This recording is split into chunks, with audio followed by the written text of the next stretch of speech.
같은 많은 저서를 저술하셨습니다. 자, 오늘 행사는 호사카 유지 교수님의 강연이 한 1시간 정도 이렇게 있으신 다음에 청중 여러분들로부터 질의 응답 시간을 하는 그런 순서로 진행을 하겠습니다. 자, 그러면 우리 호사카 유지 교수님을 초청을 해서 강의를 듣도록 하겠습니다. 여러분 박수를 부탁드립니다.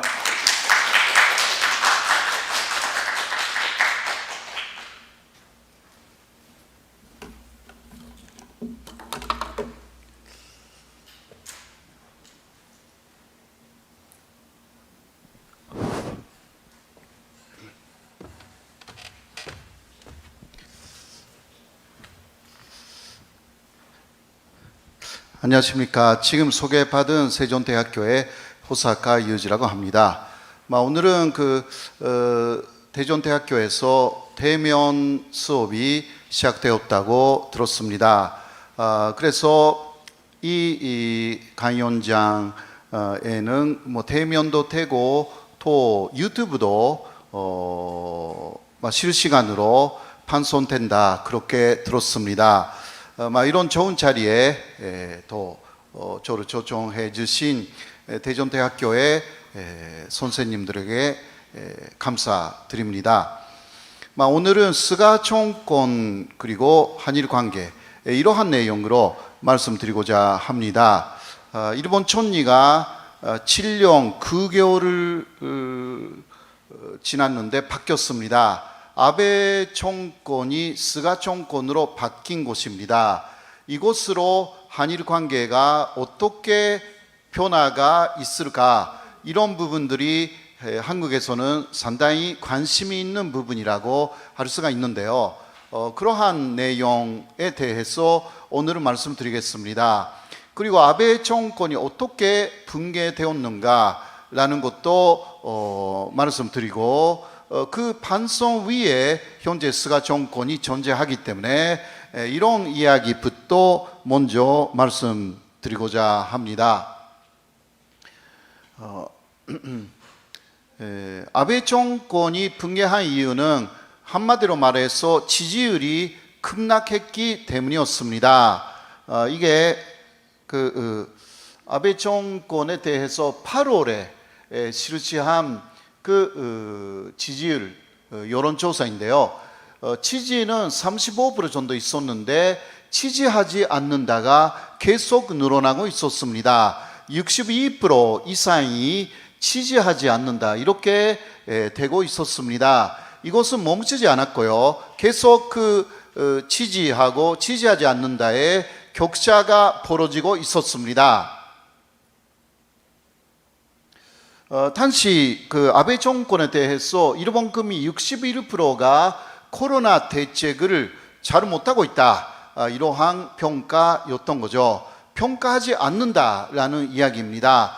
아베 정권이 몰락한 이유 중 하나가 코로나에 대한 실패, 대책 실패라고 할 수가 있습니다.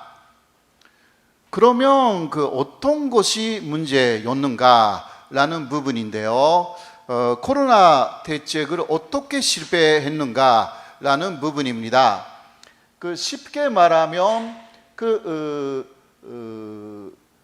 거기 세 번째가 가장 한국에서 유명하지 않습니까? 검사를 하지 않았다라는 내용입니다. 처음은 도쿄 올림픽을 하기 위해서 검사를 많이 하면 할수록 확진자가 나온다라는 것은 당연한 이야기였기 때문에 일부러 하지 않았던 경향이 좀 있었고요. 그리고 두 번째가 일본의 의료하는 의사 분들의 논리가 좀 잘못된 부분이 있습니다. 그거는 집단 감염이라는 것이 일어나면 거기에 바이러스를 굉장히 많이 전파하는 사람들이 있다. 일본에서는 보통 사람들은 바이러스를 갖고 있어도 전파하지 않는다, 이런 논리를 구축했습니다. 세계에서 그런 논리를 갖고 있는 나라가 없는데요.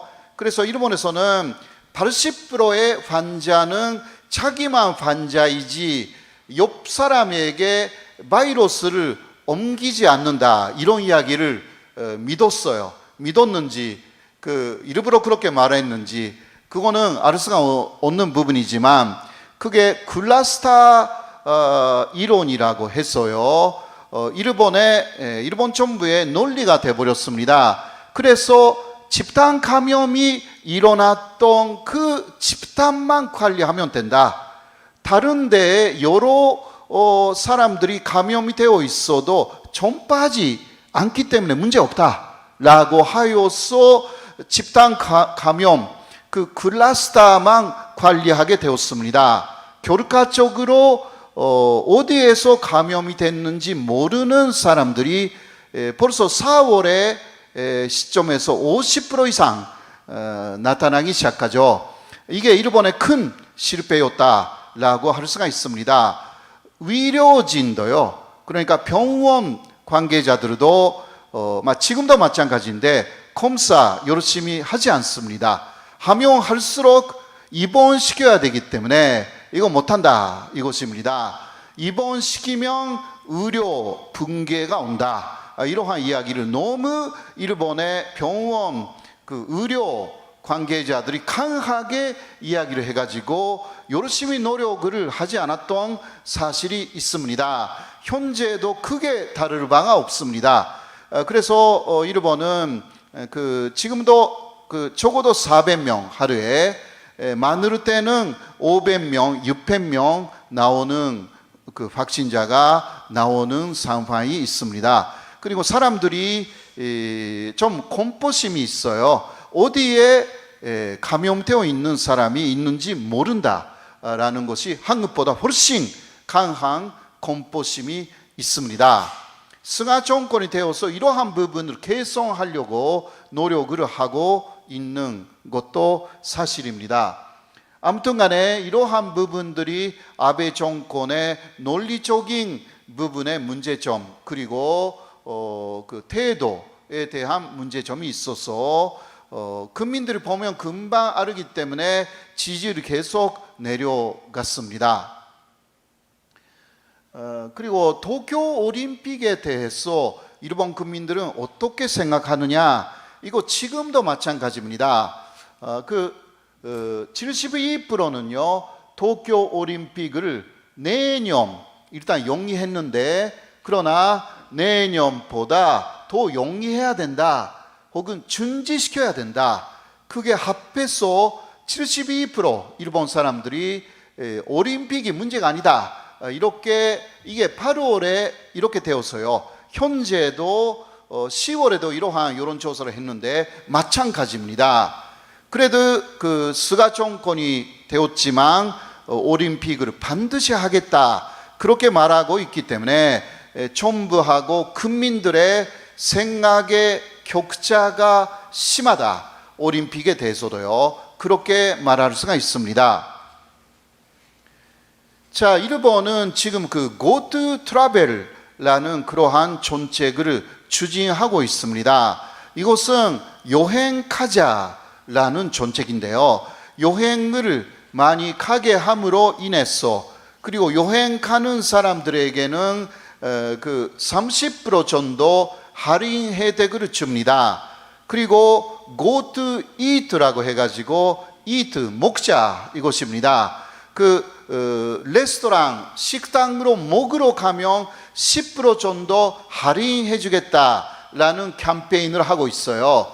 이거는 아시다시피 경제 살리기를 하기 위한 하나의 시책이라고 할 수가 있습니다. 그러나 이것을 하기 때문에 계속 확진자 숫자가 줄어들지 않는 또 약점이 있는 것인데요, 스가 정권이 이것을 계속 추진하고 있어요.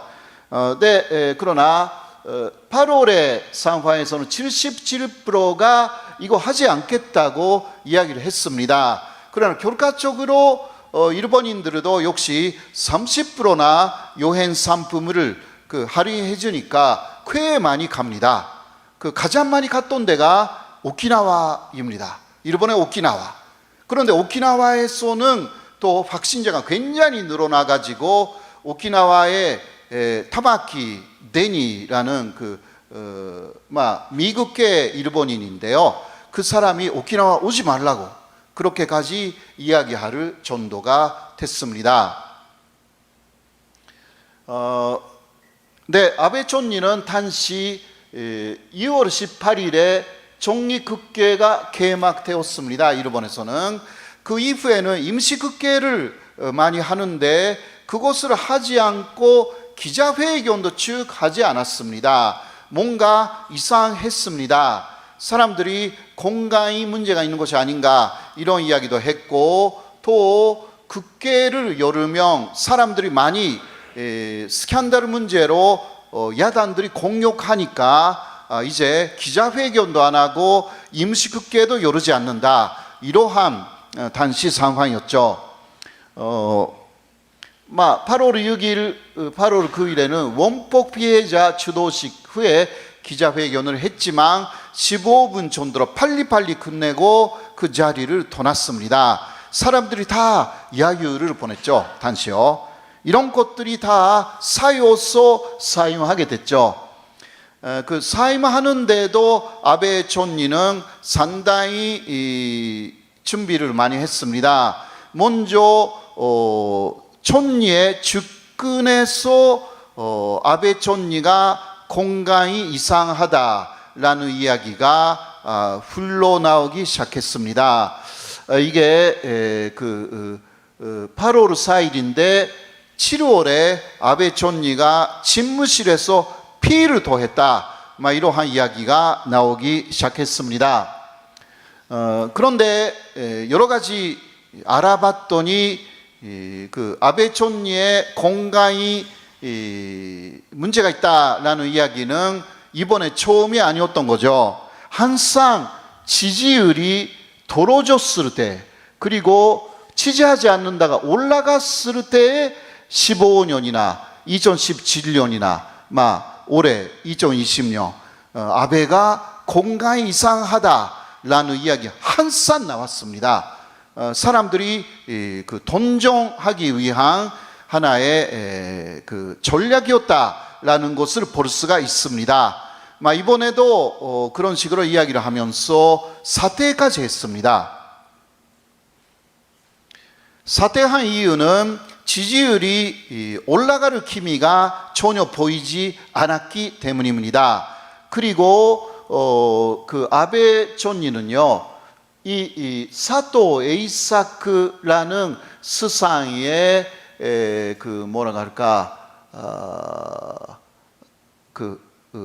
외손자는 키시노부스케 외손자인데요. 아베 신조가 일본이 다 이게 성이 다르지 않습니까? 아베, 키시, 사토인데 다 이게 같은 혈통이에요. 다 일본은 그 성이 바뀌는데 원래 거기 사토 집의 사람이었던 키시 노부스케가 키시 집으로 양자로 갔습니다. 그렇게 해서 그 아베 신조의 외 할아버지가 되었는데요. 그런데 이 키시 노부스케의 친동생이 사토 에이사크, 그러니까 아베 신조에서 보면 사토 에이사크는 작은 외할아버지, 말하자면 그렇게 되는데, 이분이 갖고 있었던 최장 총리로서의 최장수 기록이 8월 23일까지였는데요.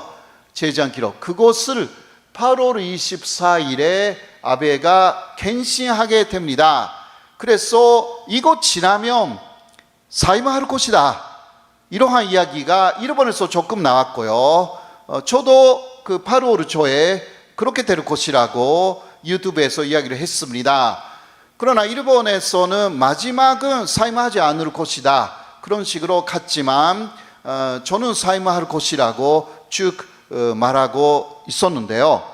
왜냐하면 바르은 하나의 이야기가 전혀 없었기 때문에 이것을 마지막에 길을 장식하면서 아마도 그 후임자에게 좀 촌리를 양보하면서 자신을 지켜주는 사람으로 세울 것이다.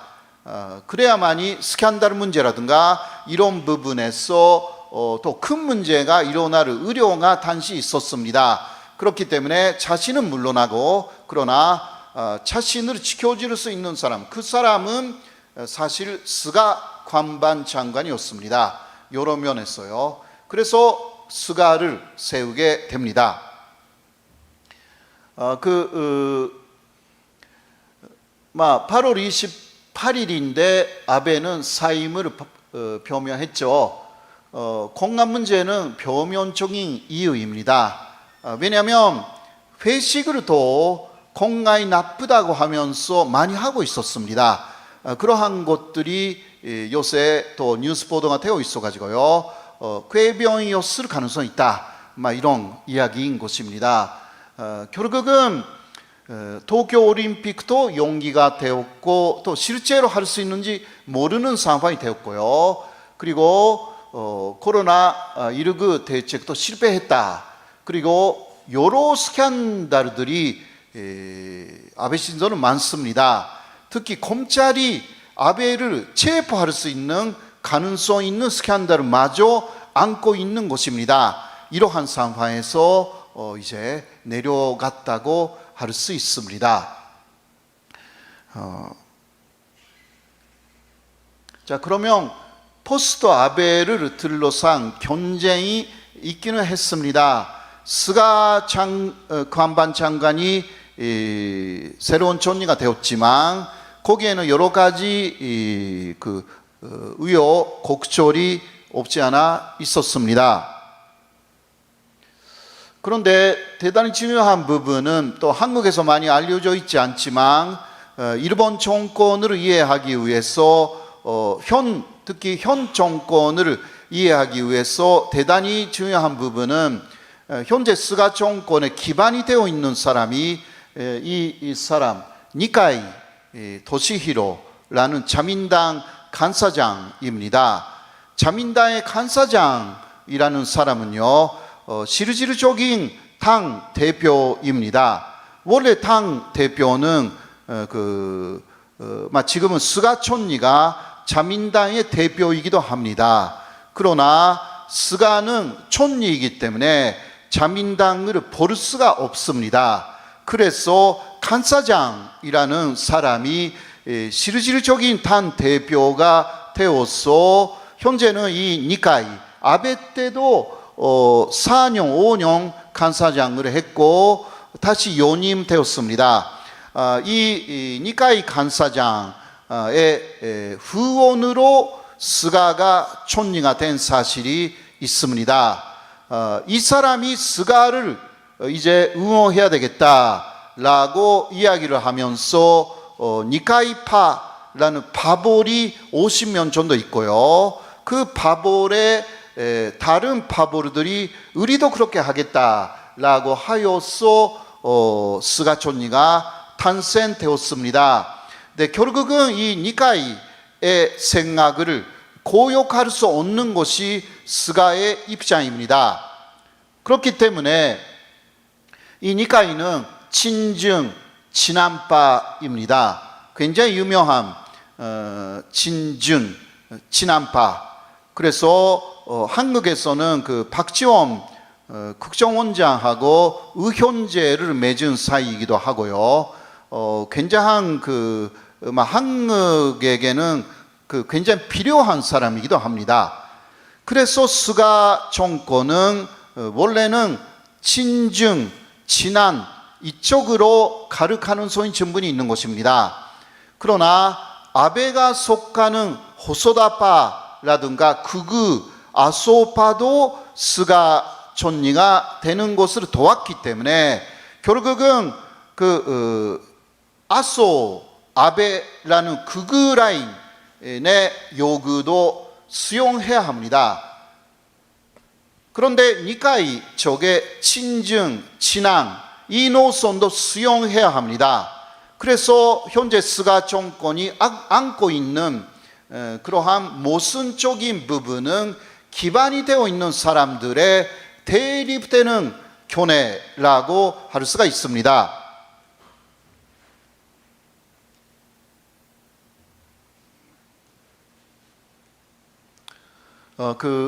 이게 호소다파라는 게 사실 아베파입니다. 극우 정치인들이 굉장히 여기에 섞여 있고요. 이 사람들이 다 이번에 스가가 총리가 되는데 모두 표를 몰아줬습니다. 그리고 아소파도 극우입니다. 니카이 이쪽에 온건파죠. 근데 이런 사람들이 다 하나가 돼가지고 스가를 만든 것입니다. 일본은 바보르 정치이기 때문에 직선제가 아니라 총리를 뽑을 때도 탄 대표를 뽑을 때도 국회의원들의 득표가 아주 강해서 이러한 부분을 고려할 수밖에 없습니다. 한국에서 이해가 잘 안 되는 부분은 이런 부분입니다. 한국은 대통령 직선제, 그러나 일본은 총리가 직선제가 아니다 라는 부분들이 좀 일본 정치를 이해하기 어려운 부분이라고 할 수가 있죠. 자, 그래서 스가도 아베 정권을 계승하겠다라는 이야기를 했습니다. 그렇게 말할 수밖에 없었죠. 7개 있는 바보르 중 5개가 지원했고 그 중 2개가 극우적인 성향, 그리고 모든 바볼이 니카이파를 빼고 아베 정권 계승을 요청했기 때문에 그렇게 말할 수밖에 없었던 것입니다. 결국은 한일 관계는 당분간 크게 바뀌지 않다. 아베가 했던 것을 그대로 계승할 가능성도 있기 때문입니다. 특히 외교 부분에서는 스가는 외교를 자신은 모른다 이렇게 말하고 있기 때문에요. 외교 부분은 아베 총리의 의견을 많이 듣겠다 이런 이야기도 했기 때문에 한국 쪽에서 보면 걱정이 되는 부분이 아닐 수가 없습니다. 9월 16일이니까 한 달 정도 됐는데요. 스가는 일본의 새 총리가 되었습니다. 이제 지금까지 다 이야기한 내용들이 여기에 나와 있습니다. 그러면 실제로 스가 정권은 어떻게 움직이는지 그것을 조금씩 보겠습니다. 먼저 스가가 어떤 사람인가라는 것이 대단히 중요한 내용이라고 할 수가 있습니다. 처음은 아베 정권을 계승할 수밖에 없다고 할 수가 있지만 결국은 자신의 성격이 나오게 되는 법입니다. 자, 그러면 스가는 일본의 동북 지방의 아키타현이라는 대단히 눈이 많이 내리는 대소르지대가 있습니다. 한국에서는 아이리스라는 그러한 이병헌이 나오는 한류 드라마가 있었지 않습니까? 그 아이리스의 하나의 무대가 된 게 아키타현이었습니다. 거기서 많은 촬영을 했던 데인데요. 굉장한 대소르지방입니다. 거기에 딸기 농가 출신입니다.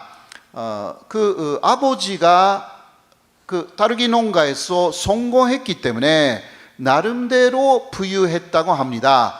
아주 가난한 집은 아니었다고 합니다. 네, 그러나 딸기 농가를 계속 이어서 해달라라는 아버지의 이야기가 있었는데 그것을 하고 싶지 않다라고 해서 도쿄에 나옵니다. 도쿄에 나와가지고 처음은 고르판지 공장에서 2년간 고생을 합니다. 아무튼 간에 아키타에서 도쿄에 나오면 좋은 데 취직하기가 당시는 어려웠던 거죠. 고등학교 나왔어. 그렇게 나왔습니다. 그 다음 계속 이렇게 여러 가지 이야기를 듣고 일을 해 나가도 성공하지 못한다 라고 깨달아서 대학교로 갑니다. 호세이 대학교, 일본의 육대학에 들어갑니다. 호세이 대학교에 법학부로 진학을 했는데 거기는 그 학비가 가장 쌌다고 합니다. 가장 학비가 저렴하여서 아르바이트를 하면서 일본의 호세이 대학교를 다닙니다. 그리고 호세이 대학교에서 가라테, 일본의 태권도죠. 가라테부에 소속하면서 몸을 단련시킵니다. 현재도 그 흔적이 남아 있어가지고 71세라는 고령에도 불구하고 굉장히 건강하고 힘이 좀 있는 사람입니다. 몸을 항상 단련하고 있어가지고요. 아침 저녁 때 윗몸 일으키기를 100번씩 한다고 합니다. 그게 현재 스가가 건강을 유지하는 방법이고, 그리고 아침 일찍 일어나가지고 7시부터는 벌써 회의를 시작하는 그러한 버릇이 있어가지고 아랫사람들에게는 굉장히 안 좋은 사람이라고, 그러니까 고생 많이 시킨다라는 이야기가 있는 것입니다. 그런데 졸업을 했더니 한때 잠시 회사 근무를 합니다. 그러나 회사 근무를 1년 정도 했는데 그 사이에 깨달았다고 합니다. 세상을 움직이고 있는 것은 천지다. 그러니까 천지의 길을 가는 것이 좋겠다. 이런 식으로 생각하여서 대학교에게 문의를 했다고 합니다. 호세 대학교하고 관련이 있는 일본 천지가가 있는지를 알아봤습니다. 그렇게 하여서 가나가와 현의 오코노기라는 국회의원을 만나게 되어서 그 오코노기라는 국회의원 밑에서 11년간 피서를 합니다. 11년간 굉장히 긴 기간이죠. 그래서 몇 번이나 그만두려고 했다고 이야기를 합니다. 힘들었다라는 이야기입니다. 그때마다 오코노기 국회의원이 조금 기다려라 라고 하여서 어떨 때는 그 아키타까지 가서 부모님을 만나서 이 스가를 제가 훈련시키겠습니다 라고 하여서 그 스가가 그만두지 않도록 어떤 면에서는 굉장히 잘 그 사람을 보고 있었다. 그런 사람 아래서 피서생활을 11년간 합니다. 그래서 기회가 와서 같은 가나가와현, 도쿄 바로 아래에 있는 가나가와현의 국회의원 밑에 있었는데 거기서 가나가와현 의원, 한국에서 말하면 도의원 같은 거죠. 거기에 출마하여서 당선됩니다. 당선되어서 10년 정도는 더 현 의원 그것을 합니다. 그 다음에 1996년에 이제 국회의원 선거에 출마할 수 있게 되어서 처음부터 당선되죠. 한 번도 낙선한 적이 없습니다. 이 사람이. 왜냐하면 그 스가의 특징 중 하나는 척을 만들지 않는다라는 게 있습니다. 어렸을 때부터도 스가의 친구들한테 이야기를 들어보면 스가는 그 눈에 많이 띄는 사람은 아니었지만 항상 사람들이 싸우고 있으면 그 사이에 들어가서 중재 역할을 하는 게 스가의 특징이었다. 그렇게 이야기를 합니다. 그래서 적이 많이 없습니다. 그래서 이번에도 촌리까지 될 수가 있었다라는 이야기고요. 스가같이 아무것도 없는 사람이 촌리가 된 것은 이번에 처음입니다. 먼저 농가의 출신, 그리고 밥벌이 없고, 보통 일본의 정치인들은 아버지나 할아버지가 정치를 시작해가지고 2세, 3세가 대단히 많습니다. 아시다시피 아베 신조는 3세 국회의원이고, 그래서 서민의 생활을 잘 몰라요. 사실 그런데 스가는 서민의 생활이나 고생하는 모습 다 잘 아는 사람입니다. 이러한 사람이 국회의원 속에 없는 것은 아니지만 그러나 촌리까지 된 사람 거의 없다라는 이야기입니다. 제가 알고 있는 사람들 중에서도 두 번째죠. 옛날에 다나카 카쿠에이라는 사람이 초등학교 졸업의 경력으로 촌리가 되기는 했습니다. 네, 그러나 그 이후는 거의 없었습니다. 그래서 일본에서도 그런 면에서 소민족이다라는 인기가 있는 거죠. 지금도 그것을 믿고 있는 일본인들이 꽤 있습니다. 자, 그리고요, 2002년 일차 아베 정권으로 또 출범시킨 일등 권신, 이거 일라고 써야 되는데, 네, 일등 권신이기도 합니다. 아베 총리가 아직은 베테랑은 아니었는데 일단 아베를 내세우자라고 말한 사람이었습니다. 성공합니다. 자, 이러한 스가에 대해서 좀 더 알기 위해서 이 사람이 선생님으로 계속 풀고 있는 정치가에 대해서 말씀드리겠습니다. 이것도 일본 내의 정치이기 때문에 좀 생소하다라고 할 수가 있는데요. 이 사람 가지야마 세이로크라고 해서 벌써 코인입니다. 죽었는데요. 한산 스가가 이 사람이 자신의 선생이라고 정치의 스승이라고 말하고 있는 사람입니다.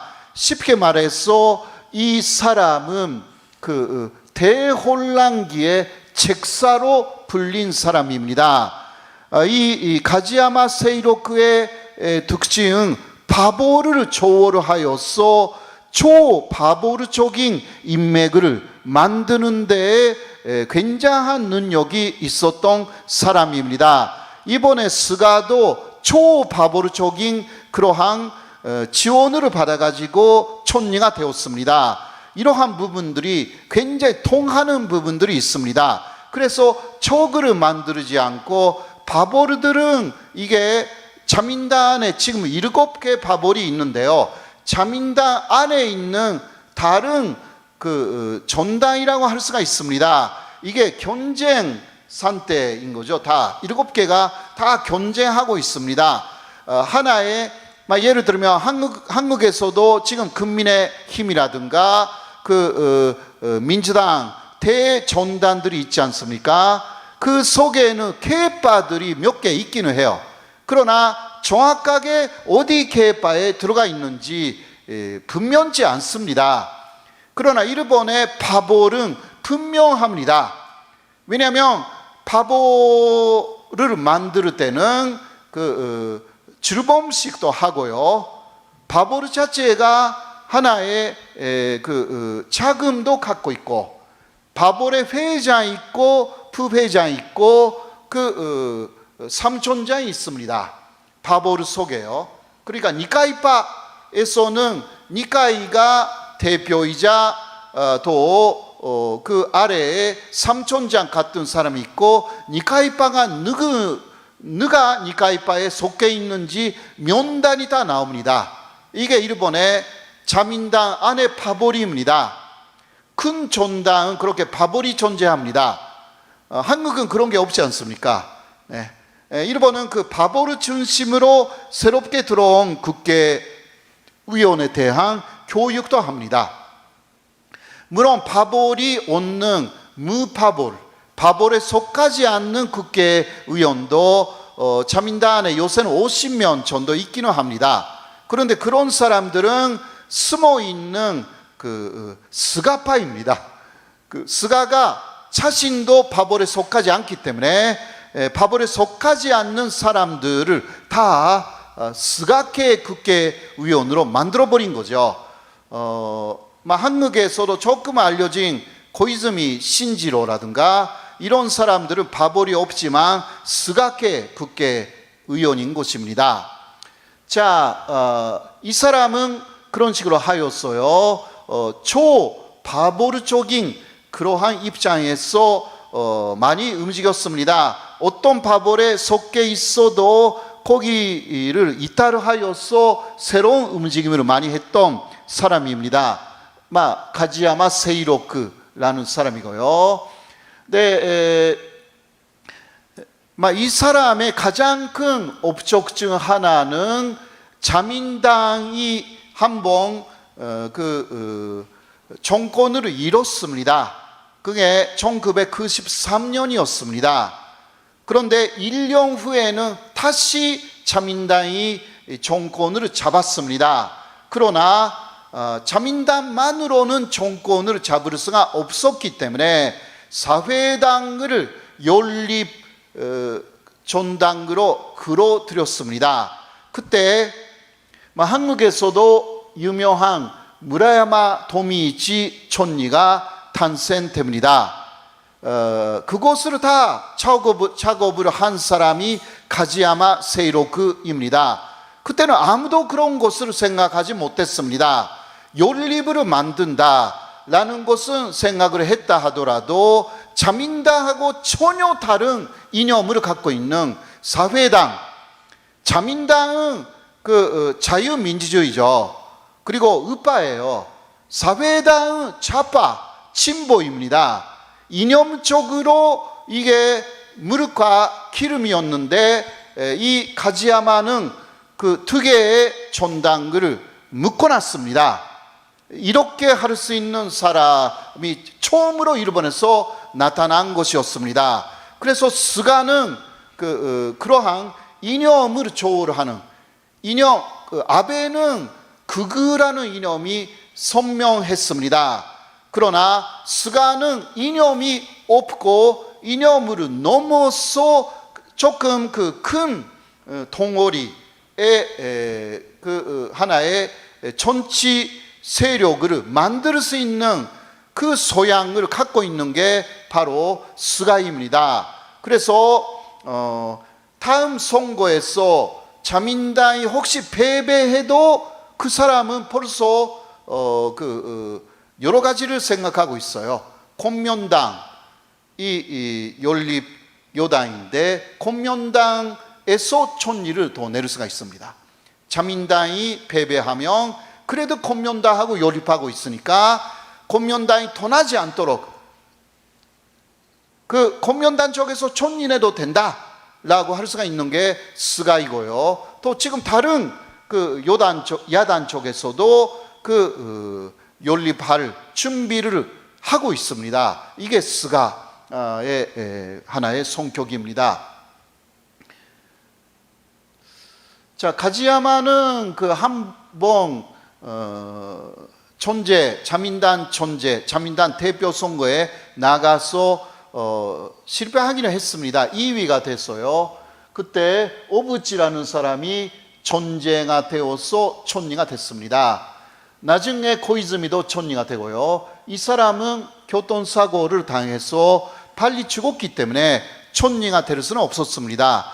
아무튼 간에 이런 사람이 이렇다. 여기에 여러 가지 좀 어려운 이야기가 나와 있지만 쉽게 말하면 제가 지금까지 이야기한 내용, 책사로 불린 사람이 스가의 스승이었고, 그래서 스가도 책사적인 성격이 강하다라고 말할 수가 있습니다. 이념을 넘어서 책사라는 부분에서 좀 성공하려고 하는 사람이다 라고 할 수가 있죠. 그래서 한국에 있어서 좋을 수도 있고 나쁠 수도 있는 것입니다. 이게 자신의 세력에 한국하고의 관계를 개선하는 것이 도움이 된다고 하면 한국하고의 관계를 개선하는 것이고, 그러나 자신의 세력을 기울일 때 한국하고 싸우는 게 그게 유리하다라고 생각하면 싸울 것입니다. 이게 아베보다 훨씬 강하게 나올 수도 있다라는 양면성을 갖고 있다라는 것을 말씀드릴 수밖에 없습니다. 자, 그런데 가지야마라는 스가의 스승 한사 이렇게 말했습니다. 전쟁은 비참하다 라고 해서요, 절대로 해서는 안 된다 라는 이야기를 되풀이했습니다. 그래서 아베하고 이 부분이 다르다는 거죠. 아베는 전쟁할 수 있는 나라를 그렇게 만들려고 했습니다. 그러나 이 부분에 대해서는 스가는 기본적으로 반대 입장을 갖고 있는 것입니다. 그래서 가지야마 자체가 반전주의자였기 때문에, 그리고 가지야마라는 사람이 야스쿠니 신사 대신 새로운 주도 시설을 일본에 만들어야 한다라는 것을 처음 말한 사람이기 때문에 이런 것을 다 계승해 있을 가능성이 충분히 있는 것이 스가입니다.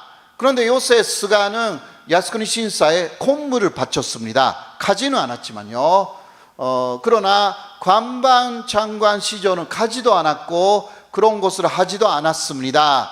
야스쿠니 신사에 공물을 바친 행동을 어떻게 생각해야 되는가? 이것은 아무래도 아직 자신의 기반에 아베 아소 라인이 있기 때문에 그 극우 세력의 지지, 이것을 관리하기 위해서 가지는 않지만 그 야스쿠니 신사에 어떤 그 공물을 바치는 그 행동을 했다라고 볼 수가 있습니다.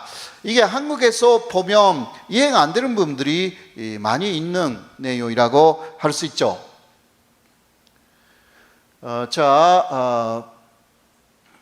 이 정도로 스가에 대해서는 어느 정도 이야기를 한 것 같습니다.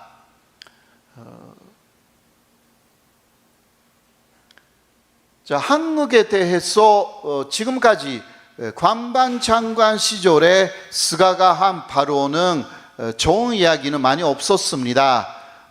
예를 들면 안중근을 테러리스트라고 이야기를 하거나 그런 것들이 좀 있었습니다. 그러나 일단 관방 장관이라는 그 입장 자체가 촌리의 입입니다.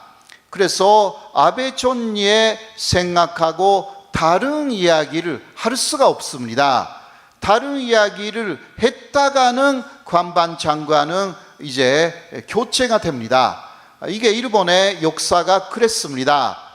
말이 굉장히 재미있는 관방 장관은 빨리 그만둘 수밖에 없었습니다. 왜냐하면 실수를 하기 때문이었죠. 그래서 스가가 아베 정권에서 한 번도 바뀌지 않는 아베하고 같이 고위 8년간 같이 있었던 관방 장관으로 한 번도 교체가 되지 않았던 이유는 그 관방 장관이 보도관이기도 하니까요. 이야기할 때 이야기가 항상 재미없었다고 합니다. 재미있는 이야기를 하는 관방 장관은 수명이 짧은 게 일본의 특징입니다. 그래서 하루에 2번 기자회견을 해요. 굉장히 힘들죠, 그것도요. 근데 빨리 그만두려고 재미있는 이야기 안 합니다. 빨리 그냥 끝내려고. 그리고 아베가 한 이야기만 되풀이해요. 이게 그러니까 아베가 내가 한 이야기 그대로 하고 있다. 그래서 는 밖으로 나가지 않았던 거죠. 근데 그것을 실패한 관방 장관들은 계속 교체가 됐어요, 일본에서. 그래서 스가가 관방 장관 시절에 한 이야기가 그대로 본심인지는 잘 모르는 부분들이 있는 것입니다. 그래서 한국에 대해서는 항상 극히 중요한 이웃나라다라는 이야기를 그래서 아베가 사임을 표명한 이후에는 말하기 시작했습니다. 그런 부분들을 우리가 잘 분석을 해야 될 것 같습니다. 스가 내각의 특징인데요. 이렇게 스가 내각이 현선되었습니다. 일각에서는 아베 정권 시즌 2다 이런 이야기도 있습니다. 그거는 아베 정권에 20명 정도 있었던 장관중 11명이 유임되거나 좀 자리를 이동했기 때문에 같은 사람이 어딘가에 여러 한 명이 있다. 그래서 그런 이야기가 나오기도 합니다. 그러나 상세하게 보면 스가가 적재적소로 굉장히 좋은 사람을 많이 뽑았습니다. 9명은 새로운 사람들입니다. 이게 대단히 중요한 내용이고요. 그리고 입이 좀 거친 사람을 많이 거친 입을 좀 폰세해 버렸어요. 한 사람은 이 사람이에요. 코노타로. 코노타로는 아베 정권에서는 외사이기도 했고 방위상, 그러니까 급반 장관이기도 했습니다. 한국 강호 상당히 마찰을 빚었습니다. 이 코노를 행정개혁상으로 삼아가지고 이것은 내치 부분이죠. 외부에 말이 나가지 않도록 했습니다. 네, 말이 고친 사람이기 때문에 행정개혁에는 안손맞춤입니다. 그래서 지금 많이 성공시키고 있어요. 내부에 굉장히 명령을 강하게 해가지고 행정개혁을 지금 많이 추진시키고 있습니다. 그러나 이러한 사람이 외국하고 뭔가 할 때 좀 실언을 많이 합니다. 그래서 이런 식으로 옮긴 것입니다. 자리를요. 그리고 이것은 자신을 일단 촌리로 만들어준 바볼에 대해서 배려를 많이 했습니다.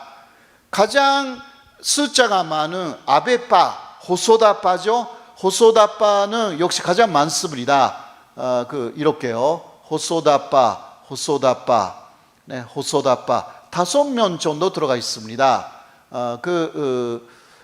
네, 그러나, 예를 들면, 하시모토 세이코, 이런 사람 거의 유임됐어요. 올림픽 담당상. 올림픽은 할 수 있는지 없는지 모르기 때문에 그대로 유임을 시켰습니다. 다 생각이 있어요. 그리고 니카이파도 자신의 기반이 되었기 때문에 다음 정도로 숫자가 많아요. 하나, 둘, 네. 두 사람밖에 없네. 니카이파는 47명이기 때문에 더 있었다고 제가 생각했는데, 그리고 이번에 전제 선거에 키시다라는 사람이 나왔고요. 또 한 사람 이시바라는 사람이 나왔습니다. 그 경우는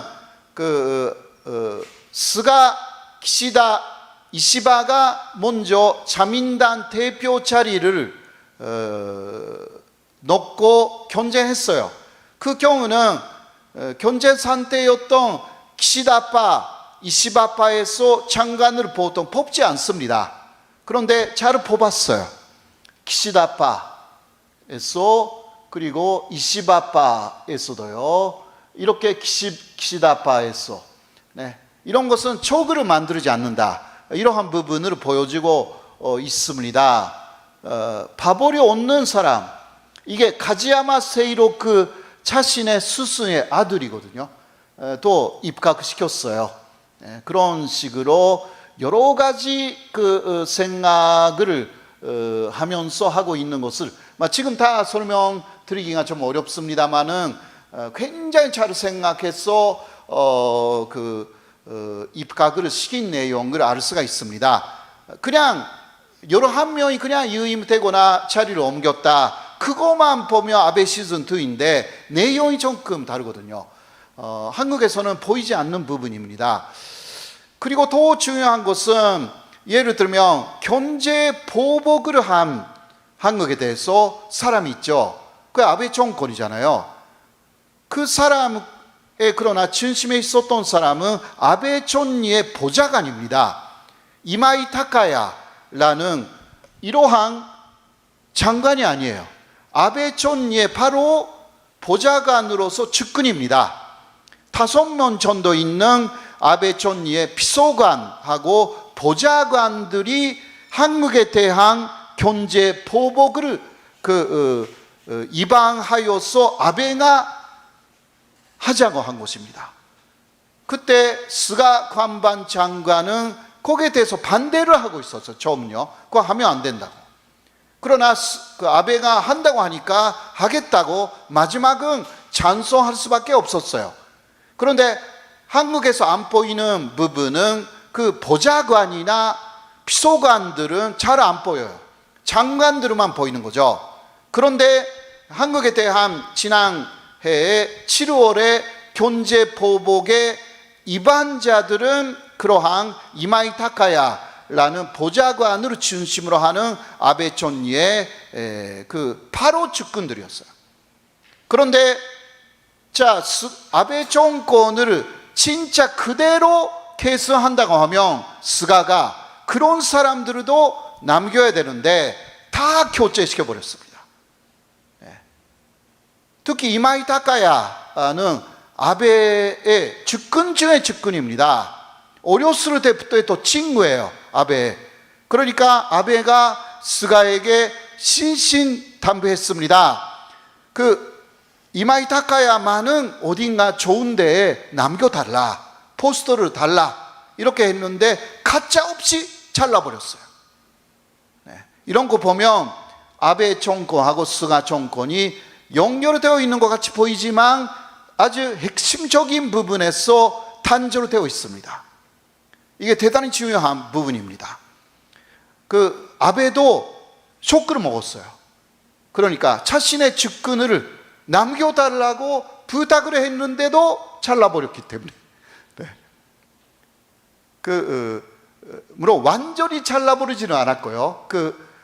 실권이 하나도 없는 자무위원회 그냥 집어넣었어요. 자무위원, 내각 참여라는 그냥 자무위원이거든요. 어떤 실권도 없어요. 그런데 집어넣었어요. 그러니까 그리고 그 이마이 타카야라는 사람하고 연결되어 있었던 기타 비서진도 다 다른데 보내버렸습니다. 지금 안 보이게 됐어요. 요새도 여성 한 사람을 어딘가에 보내버렸습니다. 주변에 있는.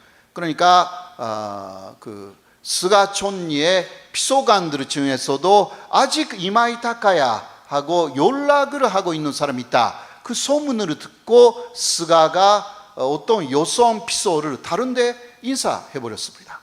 그만큼 그 부분을 안 좋게 생각하는 거죠. 스가가. 그러니까 왜냐하면 그런 사람이 남아 있으면 항상 아베 전 총리에게 여러 가지를 보고하잖아요. 그렇죠? 네. 이거 정말 싫어하는 거죠. 그런데 스가가 아베 넘버 2이면 그런 사람 남기죠. 네. 그런 사람 다 잘라버렸어요. 그 재미있는 부분들이 있습니다. 그러니까 스가 내각은 스가하고 니카이 라인 플러스 아소 아베 라인, 이것은 사실입니다. 그렇게 남아있어요. 장관만 보면. 그러나 실제적인 자신의 측근, 이거는 말하자면 한국에서 말하면 그 대통령의 측근들은 청와대잖아요. 그렇죠? 근데 한국 정부는 또 따로 있잖아요. 이게 국무총리 아래에 있는 장관들, 이거 조금 다르거든요. 일본도 비슷한 게 있어요. 그러니까 그 총리의 바로 측근들은 이곳은 여러 명도 없는 비서관, 보좌관들이 있어요. 이게 핵심 멤버들이 있어요. 그 다음에 관방이라는 게 있습니다. 내각 관방. 이거는 청와대입니다. 내각 관방. 그러니까 관방 장관이 그러한 내각 관방의 차이고, 한국에서 보면 그냥 보도관으로 보이는데 이게 보도관이라는 것은 극히 작은 일에 불과하고요. 실제는 그러니까 청와대 비서실장하고 똑같대요. 이게 스가 관방 장관의 입장이었습니다. 그런데 청와대는 500명 정도밖에 없어요. 한국의 청와대는 그렇게 많지 않습니다. 그러나 일본의 내각 관방 2,000명 넘습니다. 굉장히 거대한 조직을 스가 관방 장관이 관리하고 있었던 것입니다. 실제로 일을 하는 데가 거기입니다. 자, 그런데 그 아베 라인에서 우리가 조금 경계해야 되는 부분은 아베의 친동생 또 키시 노부오, 아베가 또 아니에요. 원래 아베 노부오였는데 키시 쪽에 양자로 갔어요. 이 아베 노부오가 키시 노부오가 돼가지고요, 아베의 친동생인데 이번에 아직 삼성 국회의원인데도 불구하고 장관이 됐습니다. 국방 장관입니다. 네, 이 사람은 그러니까 아베 라인, 또 배후에는 미국이 사실 있는데 그 라인에서 이 사람을 집어넣습니다. 이유는 뭐냐? 이 아베 노부오, 키시 노부오가 대망하고 굉장한 유대 관계를 계속 만들어 온 사람이기 때문에 결국은 대만, 일본, 미국의 안보 라인, 이곳을 구축하기 위한 인사입니다. 이 소식을 듣고 중국이 깜짝 놀랐어요. 왜냐하면 중국은 대만이라는 게 없다. 바로 하나의 중국이죠. 그게 원칙입니다.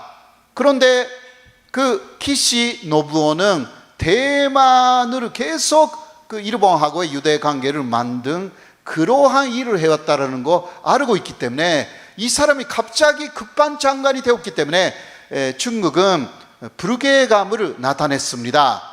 그래서 키시 노부오의 장관 취임을 축하하면서도 이렇게 말합니다.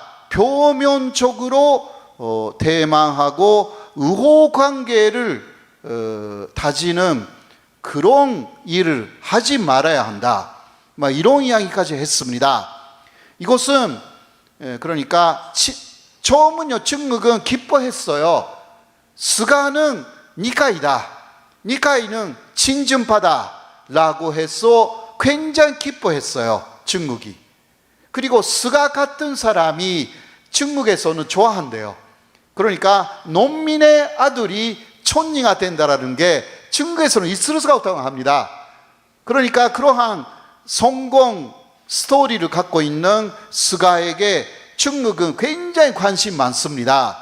그리고 니카이파다, 니카이는 친준파다. 그러니까 촌리는 아무나 돼도 되고 기반이 니카이가 되어 있으면 된다. 이게 중국의 입장이었는데 키시 노부오가 국방 장관으로 들어갔기 때문에 쇼크를 먹었어요. 그러한 내용입니다. 이 배후에는 미국이 있다, 이러한 생각을 중국이 가진 거죠. 이 움직임, 그러니까 아까도 이야기했지만 스가 내각 안에는 그 미국계, 이게 아소 아베 라인, 그리고 중국계 그 니카이 라인, 이 두 가지가 혼재되어 있다라는 내용이다 라고 말씀드리는 것입니다. 지금 말씀드린 즉각 중국 쪽에서 그 증거를 받아가지고 키시 노부오에 대해서 이야기했습니다. 그 내용이고요. 이게 키시 노부오가 아시죠? 대만의 차이 인원 전통하고 쭉 좋은 관계를 맺고 있어요. 1월에도 갔고 8월에도 대만에 갔어요.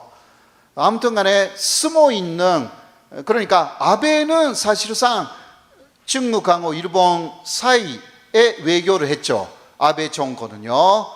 물론 자루되지 않았지만, 그러나 그 그늘에 가려져 있었지만 동생은 대만하고의 관계를 쭉 만들어 놓고 있었습니다.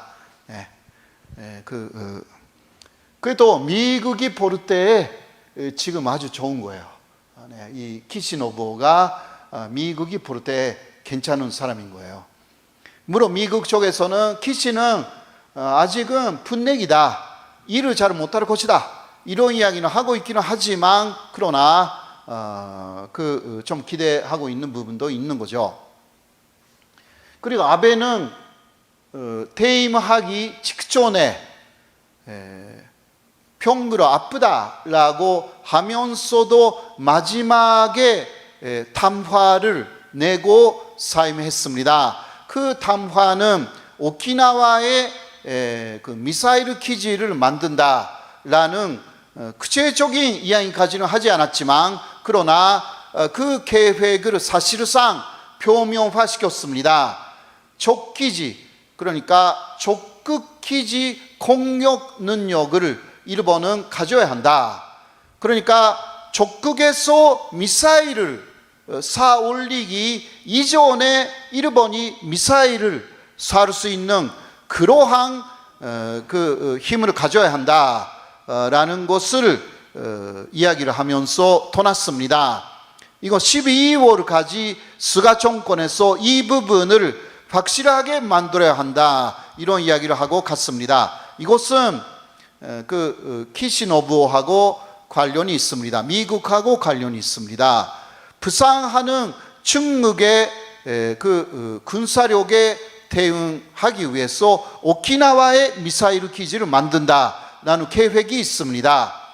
그것을 사실상 공식화했습니다. 그러한 이 사람의 라인의 인사로서 키시노부가 선택된 것입니다. 그래서 현재 키시는 그 오키나와에 미사일 기지를 만드는 그러한 그 준비 작업에 들어가 있는 것입니다. 그 미사일 기지는 첫 번째는 북한 미사일에 대한 하나의 방어 역할을 합니다마는 장기적으로는 중국에 대한 그러한 견제 역할을 하는 것인데요. 그러니까 일본이 한국하고 비슷해지는 것입니다. 중국하고 미국 사이에서 한국은 굉장히 고생을 하지 않습니까? 박근혜 정권 시절은 미국은 오바마였는데 오바마는 사드 미사일 기지를 손주에 설치하는 것을 한국에게 사실상 강요했습니다. 그게 오바마 정권이었어요. 그 이후 중국하고 한국 사이가 엄청나게 나빠졌습니다. 그리고 지금 현재 한국은 중국하고 미국 사이에서 굉장히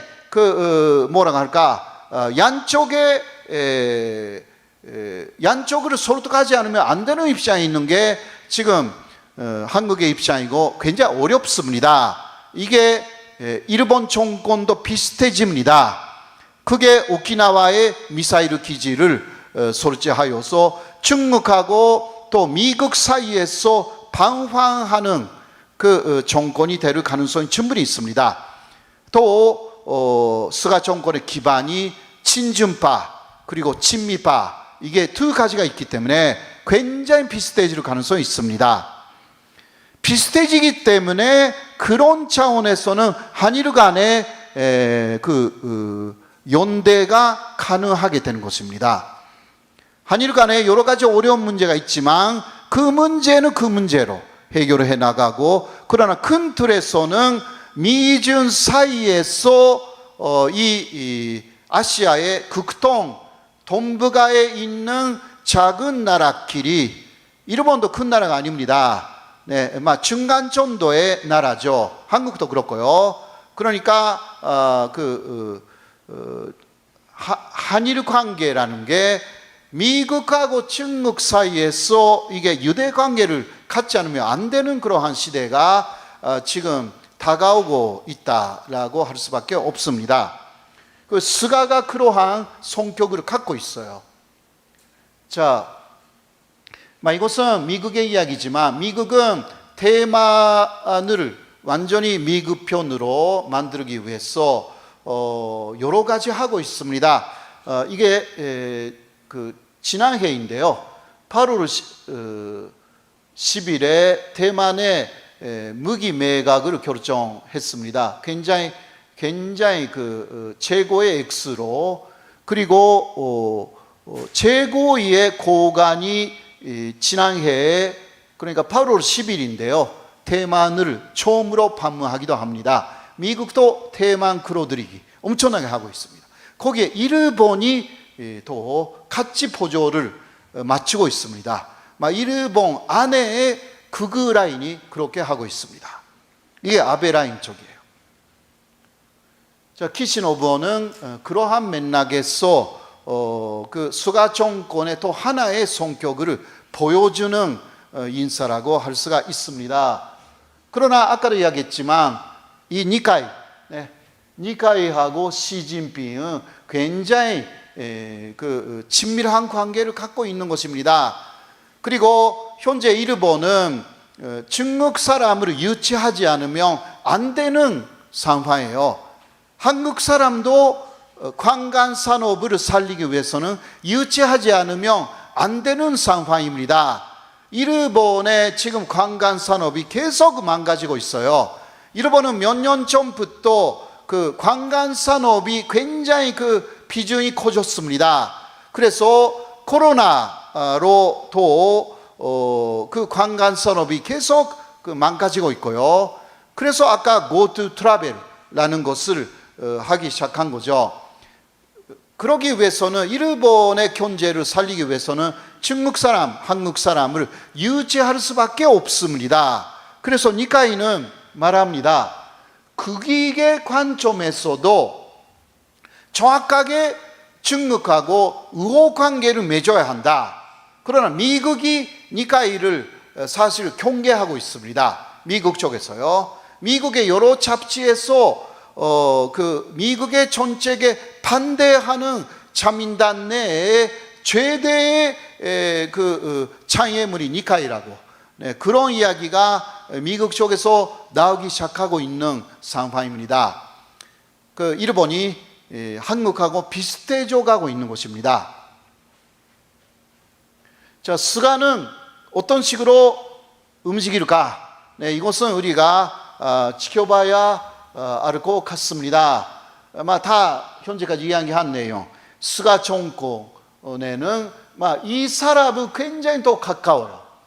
스가하고 니카이는 굉장히 가깝습니다. 그런데 아베 라인이 더 강하게 스가 정권에 영향을 주고 있다. 이런 부분입니다. 또 스가는요, 대한 정책인데요.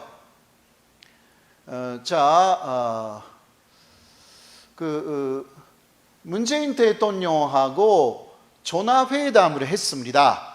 이게 9월 24일이었습니다. 그때 합의한 것은 먼저 경제인의 교류를 재개하자였습니다. 그래서 노비자로 하는 거죠. 경제인.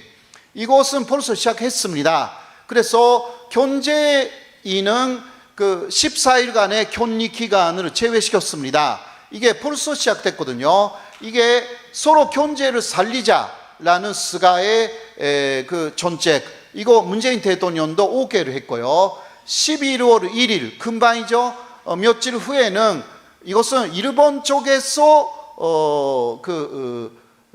한국 관광객, 중국 관광객을 그대로 노비자로 받아들입니다. 이게 11월 1일부터. 우리는 아직 그거 안 해요.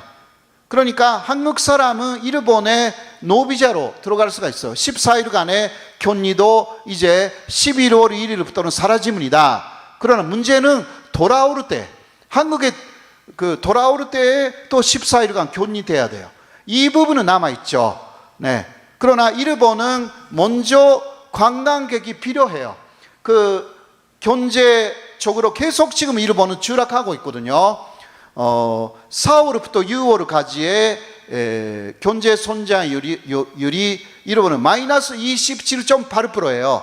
이거 연간으로 환산하여서 한국은 그 기간은요 마이너스 3.2% 정도예요. 연간으로 환산하여서. 그러니까 한국의 거의 10배 이상 일본이 어렵습니다. 그래서 빨리빨리 지금 경제 살리기를 하고 싶은 게 스가의 생각이고, 그러기 위해서는 중국인하고 한국인만 이제 믿을 수가 있는 것입니다. 그래서 한국하고의 관계를 개선할 수밖에 없습니다. 이게 그렇게 돼 있거든요. 그래서 간제징용 문제하고 견제 문제를 분리시킵니다. 이게 스가 정권의 하나의 정책이라고 할 수가 있습니다. 그러나 이런 이야기도 했죠. 간제징용 문제에서 일본이 수용할 수 있는 해결책을 한국 측에서 제안하지 않는 한 12월에 있는 한중일 정상회담에 스가 총리는 오지 않겠다, 이런 이야기를 했습니다. 네, 그러니까 간제징용자 문제에 대해서는 강경한 입장이다 라고 할 수가 있습니다. 그러나 아까처럼 견제 부분을 분리시켜 갑니다. 이거는 사실 한국 쪽에서 말하고 있는 투 트랙라는 것을 스가 정권도 사용하기 시작했다라는 내용입니다. 투 트랙, 아베는 한꺼번에 다 안 된다 이렇게 했는데 스가는 스르스르 분리시킵니다. 자, 그 이낙연 대표는 실망했다 이렇게 논평을 했습니다마는 조금 있으면 더 유화적인 입장을 스가는 할 것으로 예상이 됩니다. 그리고 스가 정권이 돼가지고 안 좋은 부분은 그 소녀상, 베를린 소녀상 문제가 있었어요. 이것도 조금 뭐라고 할까, 보통 일본 정권이 안 했던 방법으로 반대했습니다. 이거는 너무 표면적으로 반대한 거죠. 모테기라는 외상이 절거해달라라고 독일의 외상에게 직접 이야기를 한 것을 공개했습니다. 이거 보도 안 해요. 이런 것은 무릎 밑에서 하는 거예요. 무릎 밑에서. 아베 정권은 아무래도 무릎 밑에서 했거든요. 그것을 공개적으로 했어요. 그것은 지금 스가 정권의 지지율이 조금 떨어지고 있습니다. 일본 내에 문제가 있어서요. 그것을 만회하기 위해서 또 극우 쪽의 지지율을 올리기 위한 하나의 쇼예요. 근데 이거 실패했습니다. 그러나 사실상 베를린 밑대구의 소녀상이 그대로 설치가 될 거예요. 이게 실패한 거예요. 그리고 스가가 2015년에 12월에 한일 위안부 합의를 만들었을 때 실제적으로 스가하고 이쪽에 이병기 실장이 이것을 무릎 밑에서 사실 만든 거예요. 그러니까 그 사람으로서는 애착이라기보다 집요함이 있는 거죠. 여기에 대해서. 그래서 이러한 행동에 나섰다고 볼 수가 있습니다. 이게 좀 실패를 한 것 같아요. 자, 12월에는 한국 쪽에서 현금화를 하지 않겠다고 말하지 않는 한 오지 않겠다고 하면서 특사를 또 한국에 보냈습니다. 굉장한 이중 플레이를 하고 있어요. 스가가. 그리고 한국 쪽에서 특사를 보낼까 말까 이야기를 하고 있었는데 일본에서 특사를 보내왔어요. 간제징용 문제에 있어서. 이것은 간제징용자 문제를 해결하겠다라는 스가의 사실 의사가 있다라고 할 수가 있습니다. 아베 정권은 이런 거 전혀 하지 않았거든요. 그냥 극우적으로 무조건 싸우겠다 이게 아베였는데 스가는 아니다라는 거예요.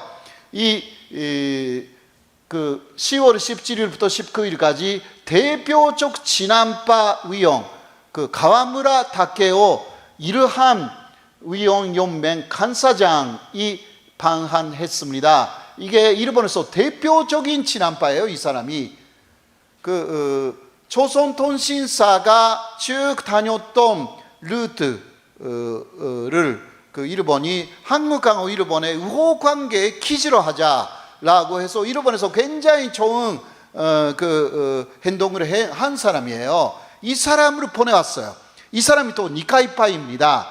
그래서 이 사람은 여러 사람을 만났지만 핵심은 니카이 간사장하고 의현제라고 그렇게 알려진 박지원 국정원장까지 만났어요. 보통 그거 안 하거든요. 이렇게 국회의원이 국정원장 만나지 않습니다. 그런데 만나서 강제징용 문제 이것을 해결하자라는 이야기를 했습니다. 이것도 잘 안 됐던 것 같아요. 네. 그러나 일단 해결하자라는 의지를 보이고 있어요. 그 스가 정권에서. 이런 부분이 좀 희망적이다라고 할 수가 있습니다. 그러나 현금화 자체는 어떻게 바꿀 수가 없는 상황이기 때문에 아무래도 이 부분에서는 한일 관계가 좀 더 견색될 우려는 충분히 남아 있습니다. 자, 스가 정권의 정책은요, 스가에 대한 정책은 이거요. 아베 정권을 계승하면서도 스가의 죄송합니다. 대한 정책. 네. 한국의 대한 정책이죠. 관계 개선에 초점을 맞추고 있다.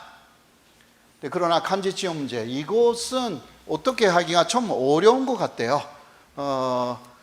그래서 들리는 이야기는 한국 쪽에는 벌써 현금화가 된 이후에 대해서 어떻게 하면 되는지가 논의되고 있다. 한국 쪽에서는요. 네. 일본은 그것을 어떻게 해서 좀 다른 방법으로 해결하자. 이렇게 아직 머무르고 있고요. 일본은.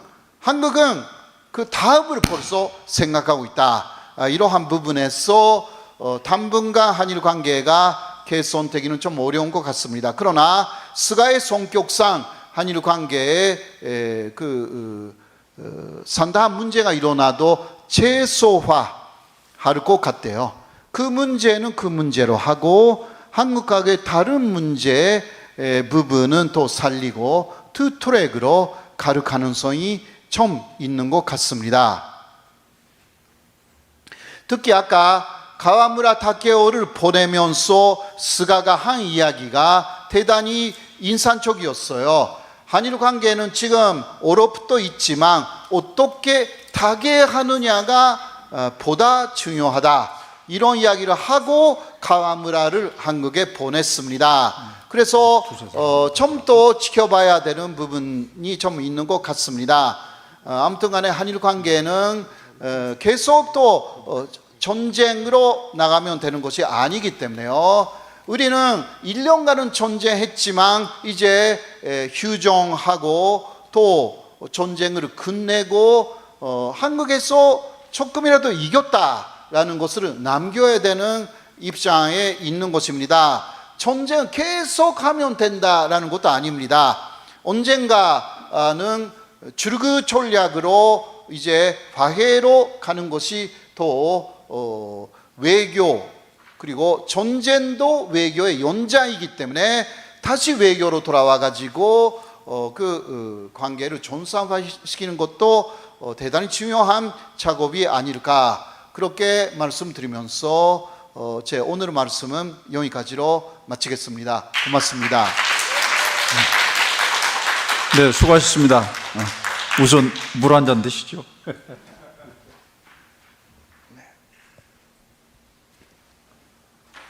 네, 하여튼 우리가 잘 몰랐던 그 스가란 인물이라든가 스가 정권의 또 대외 정책, 또 대한 정책 이런 것에 대해서 말씀을 잘 해주셨습니다.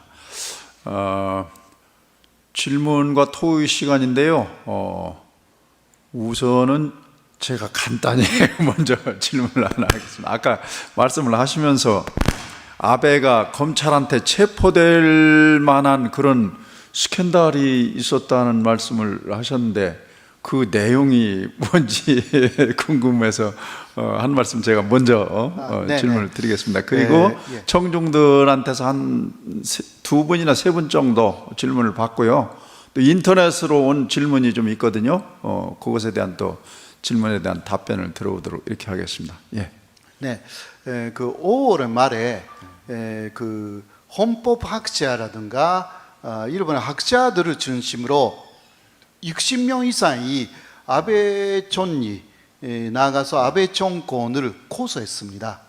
예, 이 사건은 그 한국에서 좀 알려진 복고 스캔들입니다. 예, 복고를 보는 모임이라는 곳에서 아베 총리가 그것을 사물화 시켜가지고 선거 운동에 사용하고 또 국민의 세금으로 사적인 사람들을 많이 대접한 그런 내용들이 좀 있어요. 그래서 60명 이상이 고소했기 때문에 고발이라고 할 수 있죠. 그 사람들이. 그래서 이게 지금 검찰 쪽에서 즉 조사를 하기 시작했고, 또 하나는 어떤 선거구에서요, 어떤 국회의원이 당선되기는 했지만 아베 총리의 이름을 사용하면서 유권자들에게 돈을 많이 건넸어요. 네, 그 사람에게는 15억 원 정도, 일본엔으로 1억 5천만 원 정도가 그 선거 비용으로 지급됐습니다. 이것도 15억 원 굉장히 큰 돈이죠. 보통 1억 5천만 원 정도, 일본에서는 1,500만 원 정도만 줘요. 근데 10배 이상 줬어요. 거기에 아베 총리가 개입하고 있다라는 의혹이 있어가지고 그게 두 가지 검찰에서 사실 아베 총리를 언제 소환하느냐라는 시기를 좀 보고 있는 것입니다. 그러니까 그런 문제도 있었기 때문에 아베가 소환된다라는 이야기가 나오기만 하면 또 지지율이 떨어지죠. 그래서 빨리 그만뒀어요. 네네. 그런 부분들이 좀 있는 것입니다. 네. 예, 고맙습니다. 예. 그러면 이제 청중들 분 중에서요, 질문하실 때에는 본인의 소속과 성명을 이렇게 말씀해 주시고 질문하시면 좋겠습니다. 예.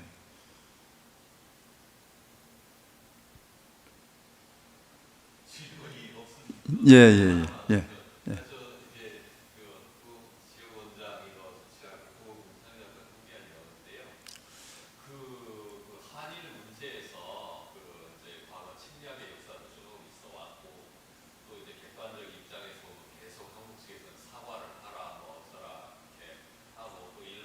히로히토 있는 왕이나 아키히토인가요? 그 왕도 뭐 통석이 얘를 금을 판다라고 계속 사과하고, 또 일본 측에서는 그런 얘기를 해요. 우리는 계속 사과했는데 도대체 언제까지 이 사과를 하고 한국 측은 만족을 하냐, 그런 얘기가 계속 하는데, 이거는 어떻게 정리돼야 그 다음에 말이 안 나오겠습니까? 정리가 되고. 이것은 그러니까 본질적인 부분인데요. 항상 한국에서 느끼는 부분은 진정한 사과는 아니다, 그렇게 느끼는 부분이 문제가 있는 거죠. 진정한 사과는 뭐냐, 사실 이게 굉장히 문제가 되는 부분인데, 어려운 문제인데요. 법적 책임을 일본이 인정한다라는 부분입니다. 지금까지는 법적 책임을 인정하지 않았습니다. 그냥 도의적 책임만 인정한 수준의 사과였던 거죠. 도의적 책임이라는 것은 법적으로는 어떤 문제도 없는데 그래도 고생시켰다라든가, 그 과정에서 산초를 입었다라든가, 거기에 우리는 기본적으로 큰 틀에서는 나쁘지는 않다, 그래도 네가 고생했으니까 미안하다, 이거였어요, 일본의 사과는. 그런데 한국이 요구하는 것은 처음부터 문제가 있다. 한국을 식민지화 시킨 것도 문제가 있었고, 이것은 그러니까 말하자면 형사법이다. 일본은 형사 부분에 대한 법적 책임을 인정하지 않는 한국은, 일본은 그러니까 항상 사과를 해도 그거는 나는 기본적으로 나쁘지는 않다, 네가 고생했으니까 그냥 좀 미안하다고 하는 것 뿐이다, 이 태도를 보여주기 때문에 화가 나는 거죠. 그러니까 법적 책임을 진짜 조약으로 협정으로 인정하지 않더라도 정말 우리가 잘못됐다라는 수준의 사과를 하지 않았어요, 아직은요. 그러니까 사과를 한 며칠 후에는 아베도 위안부 합의 2015 2015년 12월에 한 이후에도 거기에는 사과가 또 있어. 성명에 마음으로부터 사과를 한대. 근데 2주 후에는 이렇게 말해. 위안부를 간제연행했다라는 어떤 증거도 없다고 일본 국회에서 말해요. 이게 문제가 되는 거죠. 그러니까 사과를 했는데 또 딴소리를 해, 같은 사람이. 또 그냥 극존 책임이 있는 사람이. 그러니까 화가 나는 거예요. 그러면 말을 이렇게 해야 되는데 말을 하고 행동을 이런 부분이라고 생각합니다. 그러니까 아무리 한 번 사과해도요, 그 다음 사과하면서 또 욕하고, 이게 그러니까 행태가 잘못되어 있는 거죠. 독일도요, 예를 들면 법적인 책임을 인정한 적이 없어, 독일도. 그래, 그 사람들은 마음으로부터의 사과를 하고 유대인에게, 그리고 계속 또 유대인들에게는 배상을 계속하고, 개인적으로 개인에 대해서 즉 하고, 또 독일의 국회에서는 과거의 전쟁 잘못했다라는 것을 계속 이야기를 합니다. 독일의 국회에서 과거는 잘못이 없었다라고 하면 즉각 그 국회의원이나 수상이 그만둬야 돼요, 독일에서. 일본에서는 아베는 계속 우리는 잘못이 없었다고 몇 번이나 말했어, 국회에서. 우리의 전쟁은 침략이었다고, 그런 것은 국제적인 합의가 없다라든가 이상한 소리를 계속했어요. 독일에서는 다 그렇게 하면 촌이 즉각 거기서 사임해야 돼. 그러니까 결국은 그런 부분에서 일본은, 그러니까 법적 책임은 독일도 인정하지 않았어요. 그래도 보상이라는 면에서, 도의적 사과라는 면에서 철저하게 하고 거의 법적 책임에 가깝게 하고 있는 게 독일이에요. 이 부분이 일본 쪽에서 이해하지 않으면 좀 대단히 어려울 거예요. 다른 면에서 일본이 계속 몰락할 거예요. 네, 네. 또 다른 분, 네, 말씀하시죠. 예, 법학과 김영진이었습니다. 말씀 잘 들었고요. 사실 일본이 피폭 피해자 아닙니까? 북한 비핵화에 대해서 좀 더 적극적으로 목소리를 내야 되는 부분에서 내지 않는 것이 정부가 정세상에서 바람직하지 않는데, 그런 별반 여론 같은 것은 없는지, 시민단체나 이런 쪽에서 정치권에서 안 하더라도 이 피폭 당사자인데 이렇게 비핵화 안 되면은 남한도 쉽게 하려고 할 테고 여러 가지 그런 문제가 심각해지지 않을까 하는 그런 움직임들은 없습니까? 먼저 북한 핵 문제에 대해서는 미국하고 함께 움직인 사실은 있습니다. 특히 트럼프 대통령이 북미 간의 교섭만으로 사실 하노이에서는 합의하기 직전까지 갔지 않습니까? 그때 보르튼이 들어가 가지고 사실 합의 직전이었는데 트럼프 대통령을 포니시켜 가면서 이번에 합의하면 안 된다고 한 게 존 보르튼이거든요. 근데 존 보르튼의 목표는, 그러니까 ICBM뿐만이 아니라 중거리, 단거리 탄도미사일 모두 폐기였습니다.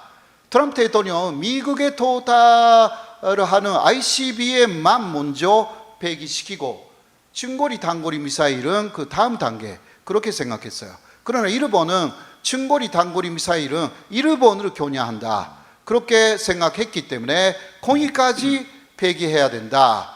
근데 그게 보르튼하고 일본의 노선이 똑같았어요. 예. 사실 보르튼이 일본 측에 엄청난 로비를 받았고, 보르튼 노선하고 일본 노선이 똑같았습니다.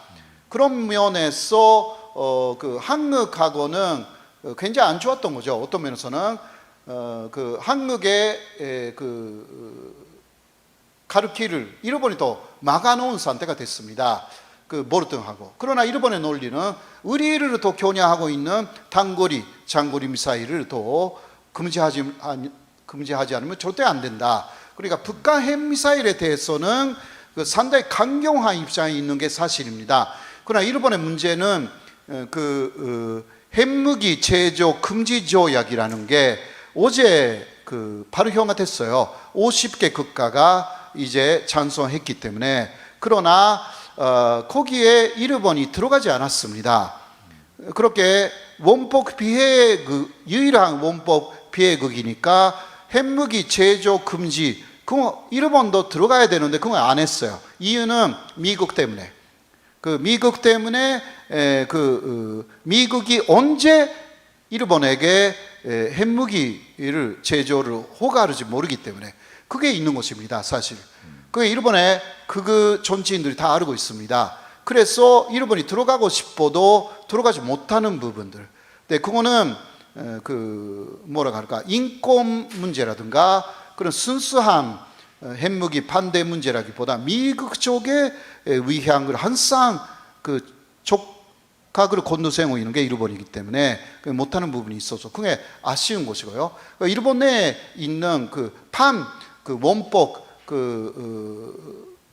지지자들이 굉장히 많습니다. 히로시마 나가사키예요. 근데 그런 사람들은 항상 실망을 합니다. 그런 일본 정부의 행태에 대해서. 근데 이런 부분은 정말 어려운 상황이에요. 오히려 한국 정부는 그런 부분에 대해서 찬성할 것 같아요. 근데 한국 정부도 이번에 아직은 들어가지 않았던 것 같은데 그런 거 조금 앞으로 봐야 될 것 같습니다. 네. 예, 감사합니다. 혹시 또 한 분 질문하실 분 있으시면 예, 질문하시죠. 국제물리학과의 김재인이라고 합니다. 몇 주 안에 미국에서 대선이 치러질 텐데 이 결과에 따라서 이 대선이 누가 뽑히냐에 따라서 스가 내각의 대외 정책, 특히 대외 정책 중에서 대한 정책과 대북 정책에 대해서는 어떤 영향이 있을지 그것에 대해서 좀 예. 일단요, 바이든이 되든 트럼프가 되든 먼저 대중국 정책은 그렇게 바뀌지 않는다라고 할 수가 있습니다. 양쪽이 중국에 대해서는 강경 입장을 고수하는 것이고요. 그런 면에서는 우리가 볼 때 상당히 안 좋죠. 중국하고 관계가 좀 좋아야 되니까. 일본도 마찬가지예요. 그러니까 그런 부분은 한국하고 중국 부분은 좀 비슷하고요. 근데 또 하나는 바이든은 아래에서 회의하여서 그러니까 보텀업식 스타일이에요. 이게 민주당의 스타일입니다. 보텀업으로 위까지 온 것으로 움직여요. 그런데 공화당의 특히 트럼프는 업다운, 위에서 내가 결정하고 내가 움직인다 이거예요. 근데 이게 북한 문제에 있어서는 트럼프 쪽이 더 한국에 있어서는 좀 좋아요. 예. 그러니까 트럼프하고 트럼프 주변만 오게 하면 북한 문제는 해결할 수가 있는 그 가능성이 있기 때문에 일본도 그런 부분은 트럼프 대통령만 잘 대접을 하면 일본에 대해서 트럼프는 잘 해줬어요. 아베 신조하고 트럼프의 의존 관계 마저 생겼어요, 사실. 그렇기 때문에 일본도 바이든보다는 트럼프가 더 여러 면에서는 좋다 그렇게 생각하고 있을 것입니다. 그러나 한편으로는 한국이나 일본에 대해서 똑같이 트럼프 정권은 방위비를 5배 올려라 라는 이야기가 있었습니다. 이것은 일본에 대해서는 마찬가지입니다. 그래서 이러한 부분은 똑같이 안 좋은 거예요. 근데 한국은 많이 삭감한 것 같아요. 많이 좀 가깝어요. 그러나 합의는 아직 되지 않았습니다. 일본도 마찬가지입니다. 한국은 먼저 그러한 교섭을 시작했고요. 일본은 올해 하는 것입니다. 올해. 그래도 바이든이면 그런 부분은 좀 쉽죠. 예, 그러니까 동북아 하고 미국이 좀 트럼프처럼 움직이지 않기 때문에 동북아 정책이 그래도 전체적으로 보면 아마도 일본도 트럼프가 그대로 가는 것을 원하고 있는 것 같아요. 네, 트럼프가 계속되면 아베 총리가 지금 국회의원 일개 국회의원의 입장이지만 트럼프하고의 관계가 있기 때문에 스가가 갈 때 같이 갈 수가 있어요, 미국으로. 그런 게 좀 있기 때문에 일본으로서도 갑자기 바이든이 되면 너무 불안정한 좀 변수가 생길 가능성이 좀 있습니다. 그렇게 지금 보고 있습니다. 네. 예, 감사합니다. 혹시 꼭 질문을 하지 않으면 입에서 가시가 돋겠다 하시는 분 한 분 계시면은 간단하게 질문 받고. 없어요? 예, 얘기하시죠.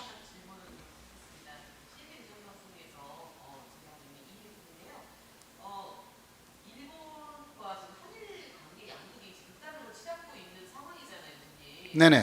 근데 어차피 저희는 일본이 정말 바로 옆에 있기 때문에 상생으로 갈 수밖에 없는 상황이 되는데 이 부분에 있어서 우리 정부가 제대로 그 역할을 못하고 있는 게 현실인 것 같습니다. 교수님께서 좀 가장 이 부분을 조금 정부에게 좀 이런 팁을 좀 주신다면 좀 어떤 부분을 좀 조언을 주실 수 있을까 좀 궁금합니다. 예, 먼저 일본 쪽에서는 아베 정권이 8년 전도 있었기 때문에 혐한 정책을 계속 썼어요. 그래서 아베 총리가 예를 들면 갑자기 TV에 나와서 한국이 국제법을 어겼다 이 이야기를 몇 번이나 했어요. 그렇기 때문에 일본에서는 한국이 국제적인 약속을 지키지 않는 나라다라는 인식이 확산된 것입니다. 이거는 만들어진 하나의 혐한입니다. 그렇기 때문에 강제징용자 문제에서도요, 이제 현금화, 한국이 하는 현금화, 이거 옳다라는 것이 여론조사에서는 1.4%밖에 없어요, 일본에서. 나머지 98.6%는 한국이 하는 것이 옳지 않다, 이렇게 말하고 있는 거거든요. 네, 그것은 일본 내에 이러한 여론을 만들어 버렸다라는 부분은 한국에 있어서도 책임이 전혀 없는 게 아니다라고 말할 수가 있습니다. 그거는 일본 정부가 되풀이해서 한국은 약속을 어긴 나라다라는 말을 중심으로 매일같이 말했어요. 그런데 우리 정부에서는 이것은 강제징용 문제에 있어서는 사법의 판단에 개입할 수 없다, 이 말만 한 것뿐이지 강제징용 판결 문제가 정당한 내용이다라는 이야기는 거의 안 했거든요. 네, 초기에 조금 한 것뿐이에요. 그러니까 일본 사람들에게는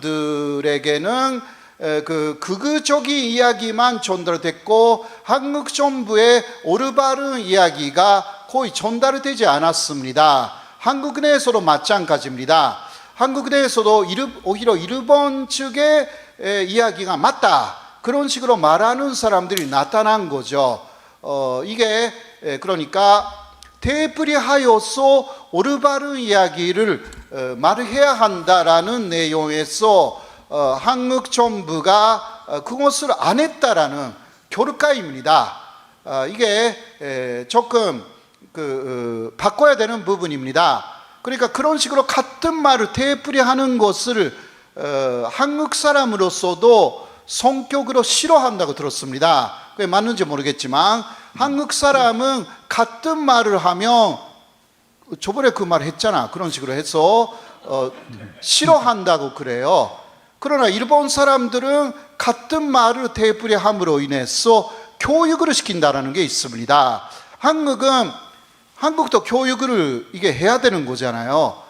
그런데 말을 안 했어요. 일단 되풀이한 것은 이것은 사법의 결정이기 때문에 거기에 개입할 수 없다. 이거만 몇 번 했어요. 네, 그러나 그것은 태도 표명일 뿐이지 한국의 판결이 정당하다라는 설명 아니에요.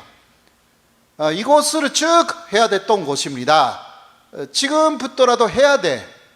그러니까 같은 말을 되풀이하는 거 싫다라고 하면 불이익을 받는 것입니다. 민주주의이기 때문에 국민들의 마음을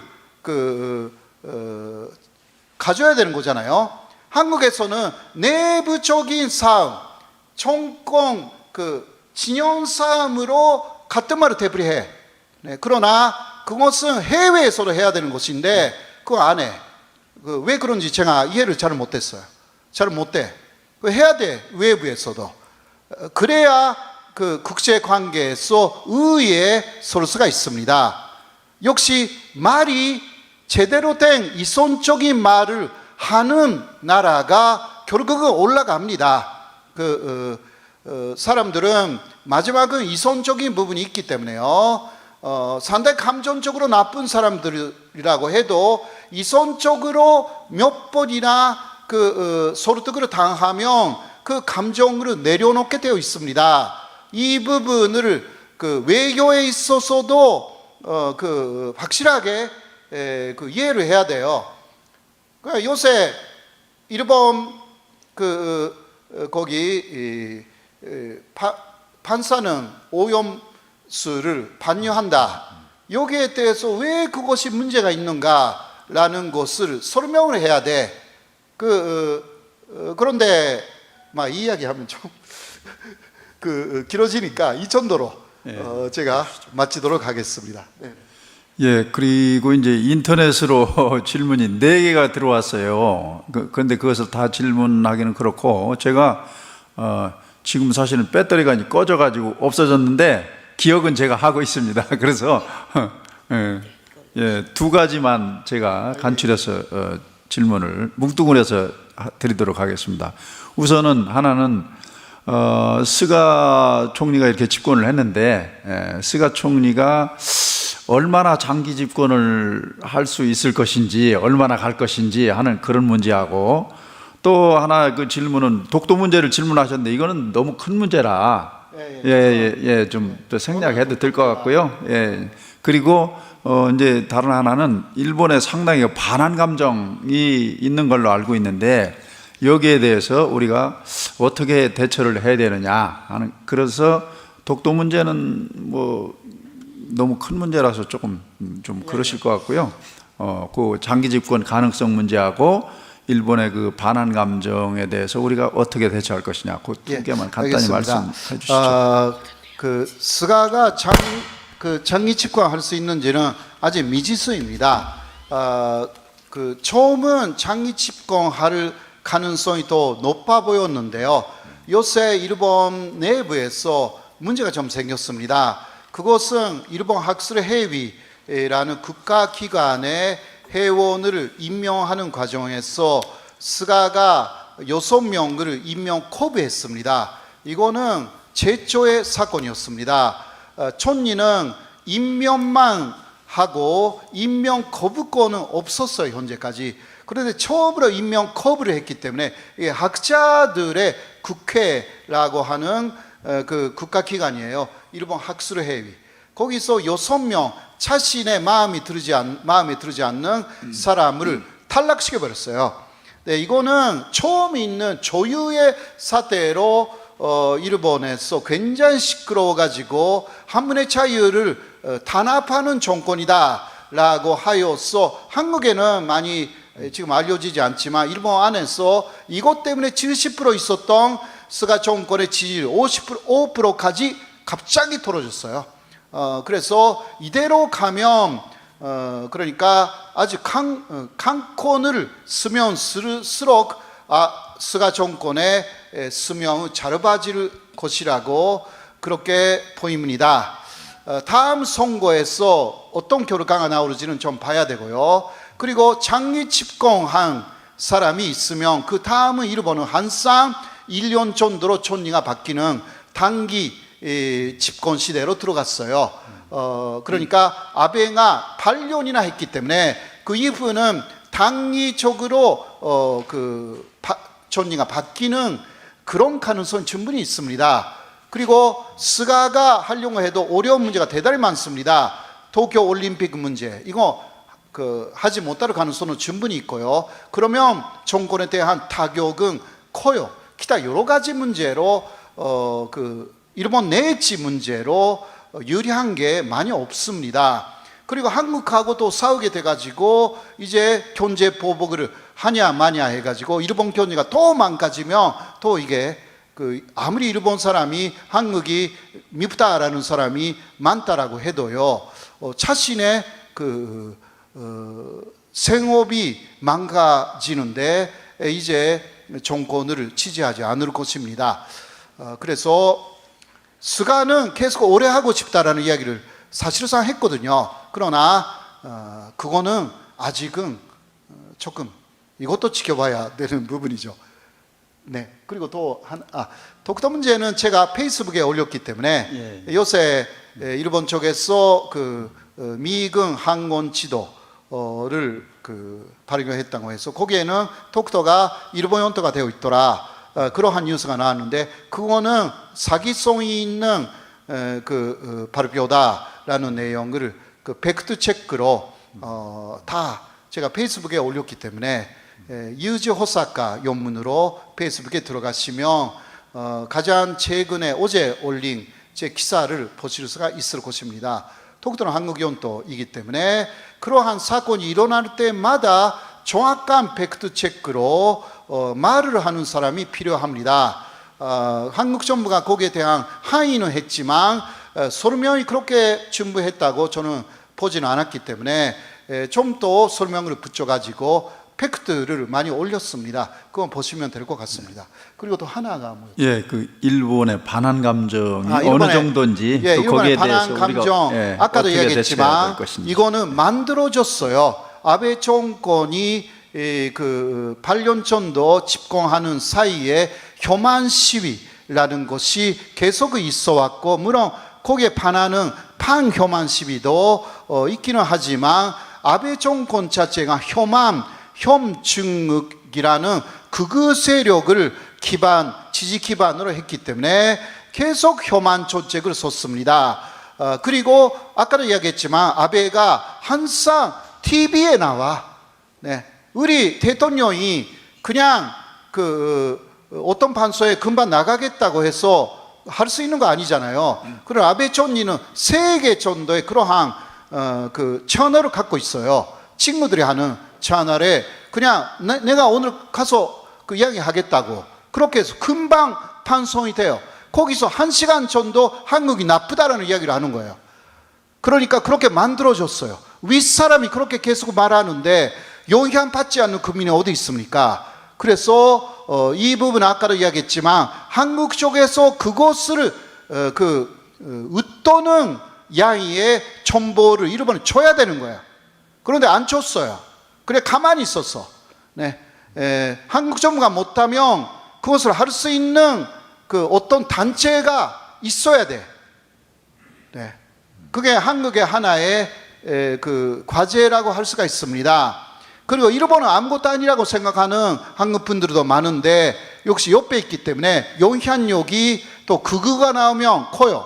그러니까 그러한 극우 세력에 대한 그쪽으로 관리할 수가 있는 아주 거대한 일본 연구센터 같은 것이 정말 필요한 시점이에요.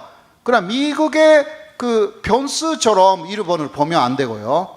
그러니까 그리고 또 일본 한국말로 되어 있는 일본 신문이 없기 때문에 일본 상황이 어떤 상황인지 이해가 잘 안 되는 것입니다. 그러나 반대로 한국 상황은 일본 사람들이 굉장히 잘 알고 있어요. 왜냐?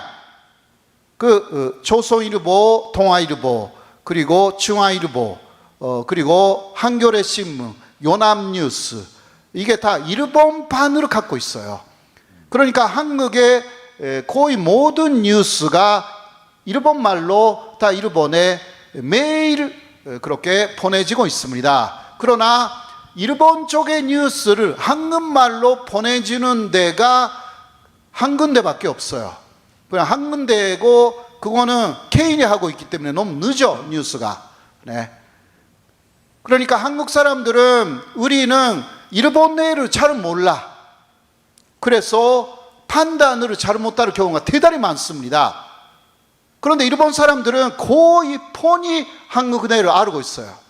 이럴 경우는 이쪽에 일본판으로 다 폐지시키는지 혹은 일본 신문들이 한국판을 만들도록 그렇게 유도하는지 그거 안 하면 우리가 가서 거기서 신문사 만들어 가지고 일본말로도 내고 한국말로도 내는 그런 식으로 만들어야 돼. 지금 정보의 불균형이라는 게 굉장히 커요. 한일 관계에서. 이 문제를 해결하지 않으면 항상 일본 사람들은 우리를 잘 보고 있고 우리는 잘 모르면서 그래도 뭔가 하려고 해요. 네, 이게 빗나가는 경우가 많은 것입니다. 네, 이러한 부분을 정말 전략적으로 잘 생각해야 돼요. 가장 좋은 것은 조중동 한겨레 일본판 폐지시키는 거예요. 그래야 일본 사람들이 이쪽의 정보를 금방금방 알 수가 없습니다. 네. 왜 이쪽의 정보를 그냥 집으니까? 네. 뭔가 그게 좋은 게 있습니까? 없어요. 네. 자기 정보를 주면 줄수록 상대가 적극이면 이게 상대의 정보를 알아가지고 또 이쪽으로 공격하기 시작합니다. 이게 굉장히 안 좋은 구조를 지금 한일 관계가 정보 면에서 갖고 있습니다. 네. 이거 누군가가 개선해야 합니다. 이 정도로 마치겠습니다. 네. 예, 장시간 동안 수고 많으셨습니다. 박수로 감사의 표시를 해주셨으면 좋겠습니다. 네, 그러면 이것으로 행사는 마치겠습니다. 마치고 기념 촬영을 하도록 하겠습니다. 여기 참석하신 분들은 다 같이 나오셔서 기념 촬영 좀 해주시죠. 네.